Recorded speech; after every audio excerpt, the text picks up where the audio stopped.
Right. सो आपके पास जो reviews and inspection जो होता है, ड्यूरिंग द रिव्यू आपका ग्रुप एग्जामिन करता है कि एक प्रोसेस या एक सिस्टम जो है उसके अंदर जितने भी पोटेंशियल, जो ग्रुप जो होता है वो एग्जामिन करता है प्रोसेस सिस्टम में सारे एरर्स और प्रॉब्लम्स निकालने की कोशिश करता है। It informs about the level of quality achieved, ठीक है।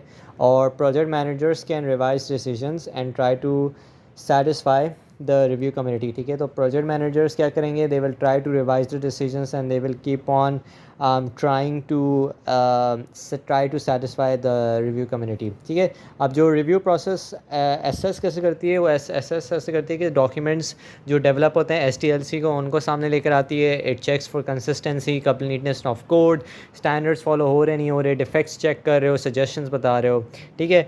अब आपके पास जो रिव्यू होते हैं वो दो टाइप के होते हैं, एक क्वालिटी रिव्यू होता है, एक प्रोग्रेस रिव्यू होता है। क्वालिटी रिव्यू इसके प्रोडक्ट की क्वालिटी के बारे में, और प्रोग्रेस रिव्यू है कि कितना आपका प्रोडक्ट अभी तक बन चुका है।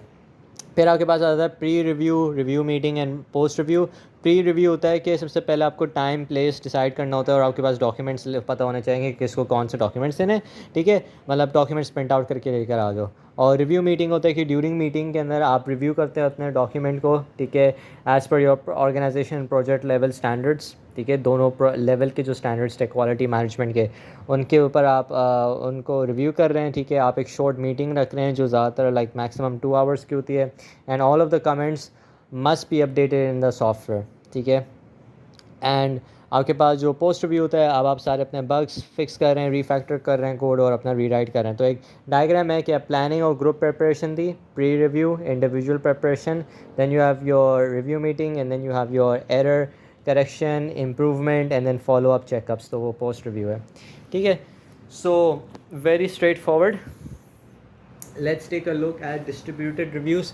डिस्ट्रीब्यूटेड रिव्यू ये होता है कि review should be face to face because ज़्यादा अच्छा रहता है, बट आपके पास प्रोजेक्ट टीम ज़्यादातर डिस्ट्रीब्यूटेड होती हैं।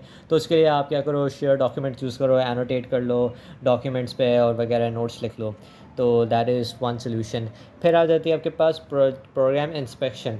सो रिव्यू होता है जिसके अंदर आप बेसिकली टेस्टिंग कर रहे होते हो, आप बेसिकली ड्राई रन करके चेक कर रहे होते हो, बट इंस्पेक्शन जो होती है यूर जस्ट स्किमिंग, आप कोड रन नहीं कर रहे हो, आप बस स्किम कर रहे हो। So you collaborate with different other team members to identify anomalies and defects. Basically तुम एरर्स चेक कर रहे हो, यू वैलिडेटिंग रिक्वायरमेंट्स, डिज़ाइन और टेस्ट डेटा, ठीक है। you're basically it's an effective technique for checking errors, ठीक है। तो आपका इंस्पेक्शन चेकलिस्ट क्या होता है, चेकलिस्ट के अंदर आप कॉमन एरर्स ढूंढ रहे होते हो, और आपके पास जो चेकलिस्ट होते हैं they are basically programming dependent.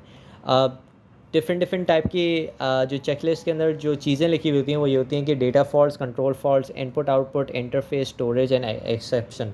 तो उसको एक ही करके देखते हैं। डेटा जो होता है उसके अंदर आपके पास आ जाएगा कि डेटा की इनिशलाइजेशन, कॉन्स्टेंट्स नेम हुए हुए नहीं हुए हुए, ओवरफ्लो हो रहा है नहीं हो रहा, एरे ओवरफ्लो, ठीक है, एरे की लेंथ तो नहीं ख़राब हो रही, सच थिंग्स लाइक दैट, ठीक है। फिर आपके पास कंट्रोल फॉल्ट्स आते हैं जिसके अंदर इफ़ की कंडीशंस, कंडीशन का करेक्शन, लूप की टर्मिनेशन, ब्रैकेट्स, ब्रेक कंडीशंस, ये सब आ जाता है।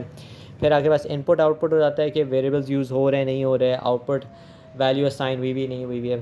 फिर इंटरफेस फॉल्ट्स होते हैं फंक्शंस एंड मेथड से रिलेटेड के नंबर ऑफ पैरामीटर सही रखे नहीं रखे, ठीक है, राइट ऑर्डर में है नहीं है। फिर स्टोरेज की हो जाती है कि डायनामिक स्टोरेजेस जो हैं आपके पास वो एलोकेट हुई नहीं हुई, फ्री की या नहीं की यूज़ करने के बाद, ठीक है। लिंक स्टेट जो है आप लिंक सही से मेंटेन कर रहे हो नहीं कर रहे हो, वो जो लिंक होती थी ना हेडर पे जाके, वो सब कुछ। और इंसेप्शन फॉल्ट्स हैं कि यू मेड श्योर दैट ये सब की जितनी भी एक्सेप्शंस आई हैं वो आपने लिख ली हैं या नहीं लिखी। So all of that stuff. So QM और एजाइल डेवलपमेंट को देखते हैं। QL और एजाइल डेवलपमेंट इतना अच्छा कॉम्बिनेशन नहीं है क्योंकि एजाइल डेवलपमेंट जो है वो बहुत तेज़ होती है and you don't really right much documentation, क्योंकि ओवरहेड बहुत ज़्यादा क्रिएट होना शुरू हो जाता है और QM के अंदर आप ज़्यादातर कर रहे होते हो वो काम। तो यहाँ पे थोड़ा सा ट्रेड ऑफ होता है, but at the same time you also want your agile development to have quality, culture and shared good practices. तो शेयर्ड गुड प्रैक्टिसेस क्या होते हैं आपके पास? शेयर्ड गुड प्रैक्टिसेस ये होते हैं कि आपके पास चेक बिफोर चेक इन, कि आप बेसिकली अपना कोड जो है डिफरेंट टीम दूसरे लोगों के साथ चेक करा रहे हैं before you implementing it in the system. एक है कि आप never break the build, which is कि आप कभी भी अपना फॉल्टी कोड चलाते नहीं हो। You need to make sure कि वो जो कोड है वो पूरे सिस्टम के साथ चल रहा है या नहीं चल रहा। And you fix the problems as you see, क्योंकि कलेक्टिव ओनरशिप होती है, तो जिसको भी प्रॉब्लम नज़र आए उसको फ़ौरन सॉल्व कर ले और वो फिर ओरिजिनल डेवलपर को बता दें। तो ये हमारे शेयर्ड गुड प्रैक्टिसेस हो गई। अब आपके पास जो एजाइल एंड लार्ज सिस्टम्स जो होती हैं वो भी एक अच्छा कॉम्बिनेशन नहीं है, क्योंकि आपके पास एजाइल बोलता है कि मिनिमल डॉक्यूमेंटेशन हो। अगर मिनिमल डॉक्यूमेंटेशन हो गई और अगर बहुत लंबा प्रोजेक्ट है तो देयर आर चांसेस के लोग छोड़ के जाएंगे और वापसी आएंगे, तो जब नए लोग आएंगे तो मिनिमल डॉक्यूमेंटेशन उनको हेल्प नहीं करेगी। ऑल्सो डिस्ट्रीब्यूटेड होता है, तो this is also another problem, ठीक है, क्योंकि क्वालिटी मैनेजमेंट इतना ज़्यादा चलता नहीं है if you have distributed systems. तो इसलिए these are like some of the pitfalls. Now scrum meeting के अंदर आपके पास रिव्यू मीटिंग होती है, और फिर जब स्प्रिंट कंप्लीट होता है तो स्प्रिंट रिव्यू होता है। और एक्सट्रीम प्रोग्रामिंग के अंदर पेयर प्रोग्रामिंग जो हम पढ़ रहे थे उसमें भी रिव्यू हो रहा होता है, क्योंकि एक दूसरे का आप कोड चेक कर रहे होते हैं।